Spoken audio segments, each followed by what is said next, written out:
Pertemuan kita kali ini akan membahas tentang materi kesebangunan. Nah, kesebangunan ini adalah materi lanjutan dari kemarin yaitu kekongruenan. Nah, perbedaannya di sini ada di syarat-syaratnya. Mengingatkan kembali bahwa kekongruenan itu syaratnya jika sudut yang terletak atau bersesuaian dia sama besarnya dan sisi-sisi yang bersesuaian atau seletak sama besarnya. Tetapi untuk kesebangunan kali ini, definisinya itu adalah dua bangun datar dikatakan sebangun jika dan hanya jika. Artinya kalau ada kata jika dan hanya jika, berarti semua syaratnya harus dipenuhi.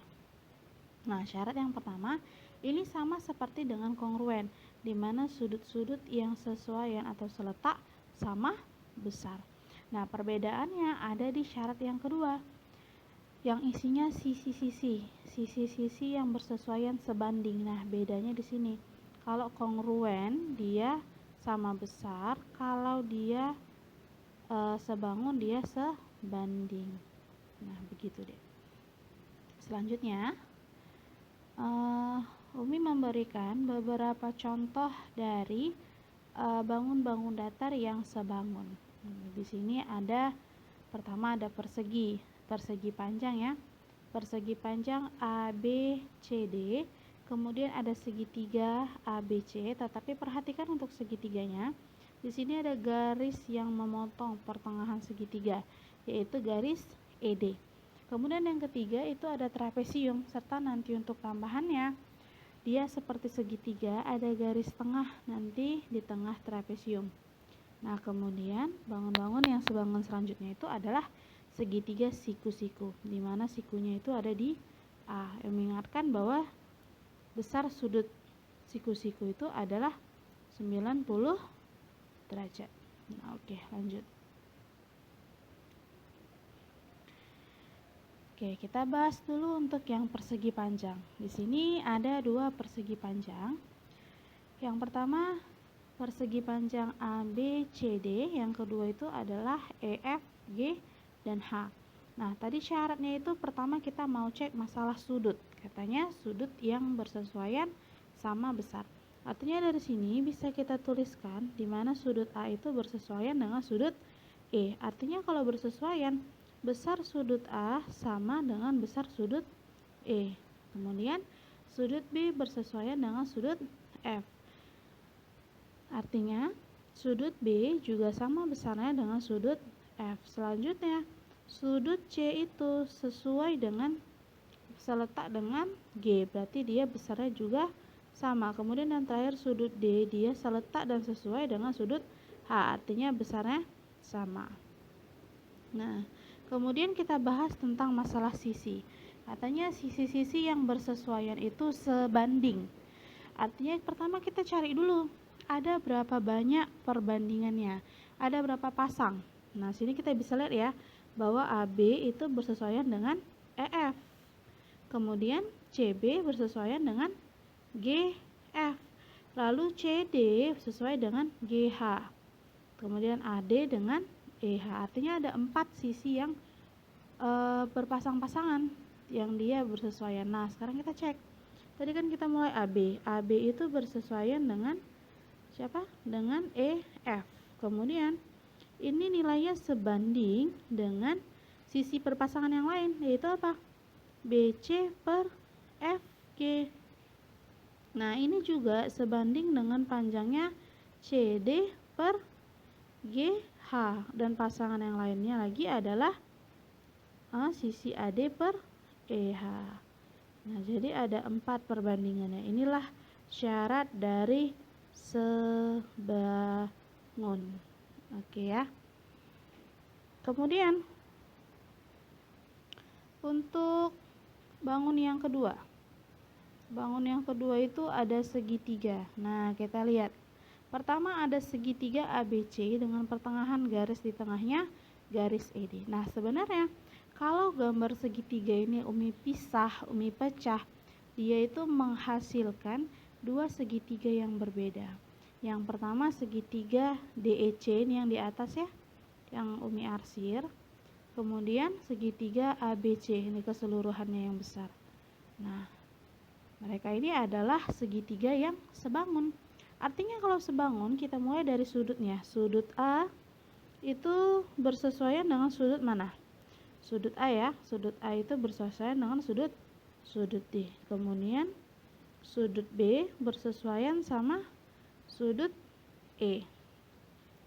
Kemudian yang terakhir itu adalah sudut, tunggu ya, Umi buat dulu ulang supaya takut salah. Ini sudut E. Kemudian sudut C itu dia besarannya sama dengan sudut C. Pastilah karena juga letaknya sama, seletak dan sama besar. Kemudian untuk sisi. Nah, kita masuk ke sisi. Nah, di sini sisinya ada berapa pasangannya? Perhatikan untuk segitiga di sini bahwa DE, ya DE. DE itu bersesuaian dengan yang mana? DE itu bersesuaian dengan AB. Maka kita bisa buat sini DE per AB sama dengan, kita cari lagi sisi yang bersesuaian. Mana lagi? Kita lihat DC. Nah, ini ya DC sesuai dengan AC. Maka sini adalah DC per AC. Kemudian apalagi yang bersesuaian? Kita lihat sini EC. EC dengan BC, berarti EC per BC. Nah, habis berarti ada tiga pasang. Ada 3 pasang sisi yang bersesuaian dan mereka harus sebanding. Nah, yang perlu diperhatikan bahwa ya kalau ini di atas dari bangun yang kecil, di sini juga harus dari bangun yang kecil. Ya, ini juga dari sisi bangun yang kecil. Berarti yang di atas itu untuk bangun yang kecil, yang bawah itu untuk yang besar. Lanjut ya, next. Nah, yang ketiga itu ada trapesium. Nah, untuk trapesium kita mau bahas sudut-sudut yang sesuai. Berarti di sini sudut A bersesuaian dengan sudut B. Lalu sudut B bersesuaian dengan sudut Q. Lalu sudut C bersesuaian dengan sudut R. Kemudian sudut D bersesuaian dengan sudut S. Nah, karena mereka bersesuaian, mereka harus sama besar. Nah, kemudian muncul permasalahan baru tentang trapesium lagi. Nah, di sini bedanya trapesiumnya ini memiliki garis di tengahnya. Nah, garisnya ini Umi sebut di sini titik F. Ya, sini titik F, kemudian di sini titik G. Nah, sekarang kita mau cari nih manakah sisi-sisi yang bersesuaian dan sama panjang. Nah, caranya pertama Umi buat dulu garis bayang-bayangnya, garis putus-putus. Nah, sejajar dengan garis BC, kita mulai dari D. Berarti kalau Umi tarik garis-garis putus-putusnya, anggaplah lurus ya, Kak. Nah, Umi sini tambahin ada titik H dan titik I. Nah, jadi kalau kita pisah di sini, kalau ini kita tutup, ini ya yang segitiga ini terlihat ya, Kak. Nah, ini tuh adalah bangun dari segitiga, yang ini adalah bangun dari jajar genjang. Nah, kemudian kita mau cari mana sisi-sisi yang bersesuaian. Nah, dari jajar genjang ini kita tahu bahwa panjangnya CD dengan panjangnya GH dengan panjangnya BI itu sama. Berarti bisa Umi tuliskan bahwa panjang CD sama dengan GH sama dengan BI atau IB. Nah, kemudian tinggal kita tentukan lagi mana sisi yang bersesuaian. Apa aja? Kita lihat dulu FD. FD, garis FD itu bersesuaian dengan AD. Dari mana, Mi? Kalau Umi pisah. Nih, trapesium yang kecilnya. Ada F, G, C, dan D. Maka panjangnya FD, ini ya, panjang FD itu bersesuaian dengan AD. Maka kita tulis yang kecil dulu ya. Maka FD per AD sama dengan, kemudian apa lagi? Kita lihat dengan FH. FH tuh ini dia. Nah, ini FH. Nah, ini ya, FH itu bersesuaian dengan AI, ya kan? Yang besar. Jadi FH per AI. Tuh. Nah, untuk lebih jelasnya kalian bisa lihat di buku di halaman 128. Nah, itu nanti jelas permasalahan di situ karena ada rumus-rumusnya, ada smart solutionnya di halaman 130. Nah, oke, untuk contoh selanjutnya itu di sini ada segitiga siku-siku. Nah, perhatikan ada segitiga siku-siku. Nah, di mana ada segitiga ABC dan RST. Sedangkan ABC siku-sikunya di A, RST siku-sikunya di R. Nah, kemudian kita bahas sudut-sudut yang bersesuaian sama besar. Artinya sudut A akan sama besar dengan sudut R, kemudian sudut B akan sama besar dengan sudut S, kemudian yang terakhir sudut C akan sesuai dengan sudut T. Karena sudut A dan sudut R itu sesuai atau seletak. Begitu juga dengan sudut B dan sudut S. Yang terakhir sama, sudut C dan sudut T. Nah, kemudian kita bahas tentang sisi-sisi yang bersesuaian. Kita lihat dulu dari yang kecil, baru kita lihat yang besar. Nah, kita mulai dari sisi AB. Sisi AB dia seletak dengan siapa? Dengan SR. Nah, karena dia seletak dengan SR, maka dia akan sebanding dengan SR. Nah, nilainya akan sama dengan sisi yang sebanding lainnya. Apalagi BC. BC seletak dengan ST, maka dia sebanding. Kemudian apalagi AC ya, sisi terakhir dia sebanding dengan si RT. Berarti ada 3 nih. Ada 3 sisi yang sebanding. Nah, kemudian setelah selesai contoh-contohnya, kita masuk ke soal. Nah, ini soal nomor 1. Soal nomor 1 diberikan sebuah trapesium. Nah, trapesium nih. Trapesium A, B, C, D seperti yang contoh yang ada di buku halaman 130. Nah, kita bisa pakai smart solutionnya di halaman 130 ketika yang ditanyakan panjang si FG. Nah, di sini kan yang ditanya panjang EF, berarti gampang. Panjang EF itu adalah, pertama kita buat dulu sini garis bayang ya kan, supaya kita tahu bahwa panjang si DC, panjang Umi buat sini H dan I.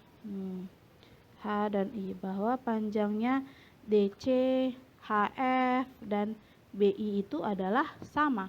Nah, kalau begitu karena sama, panjang CD, kemudian panjang FH dan panjangnya BI sama, berarti berapa Kak? 6 cm. Nah, berarti dia 6 cm. Kalau begitu, karena dia panjangnya 6 cm, kalaulah AB-nya 9, ya, sini sekarang 6 cm, berarti ini sisa tinggal berapa? Tinggal 3. Kan begitu. Tinggal 3 cm. Nah, kemudian yang ini. Kemudian ini. Nah, panjang DH sama dengan panjang CF, sama-sama 2 cm. Kemudian panjang IH sama dengan BF, yaitu 4 cm. Nah, sekarang kita mau cari panjang EH dulu. Nah, panjang si EH. Cara mencari panjang EH kita cari yang sebanding.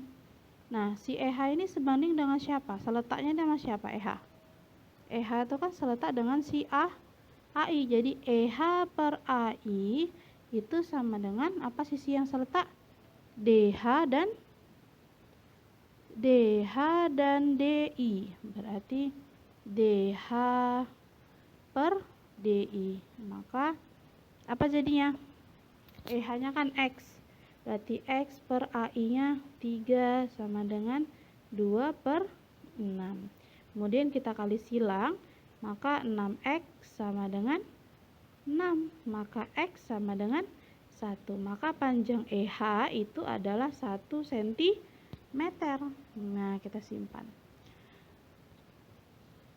Nah, sekarang yang ditanya panjang EF. Kalau begitu, ya, kalau ditanya panjang EF, berarti panjang EF itu adalah panjangnya EH ditambah dengan HF atau FH. Nah, di sini kan kita tahu panjang FH itu berapa? 6 cm, EH ya 1. Berarti panjangnya F itu adalah 1 ditambah dengan 6. Jadi panjangnya itu adalah 7 cm. Oke, lanjut ya. Contoh soal nomor 2. Oke, ini ada gambar juga. Nah, ini harus diingat dulu pelajaran tentang segitiga di kelas 7. Karena yang ditanya panjang PQ. Nah, kalau nggak ingat, Umi tuliskan bahwa rumusnya itu untuk mencari PQ kuadrat itu adalah PS dikali dengan PR. Ini ya, PS dikali dengan PR. Nah, itu dia.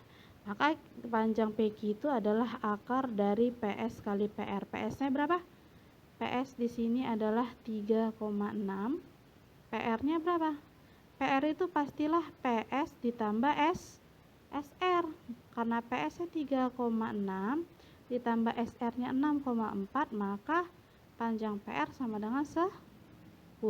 Berarti di sini 3,6 dikali 10. Maka panjang PQ itu akar dari 36 kali 10, 3,6 kali 10 36, dan akar dari 36 itu adalah 6. Maka panjang PQ-nya itu 6. Next.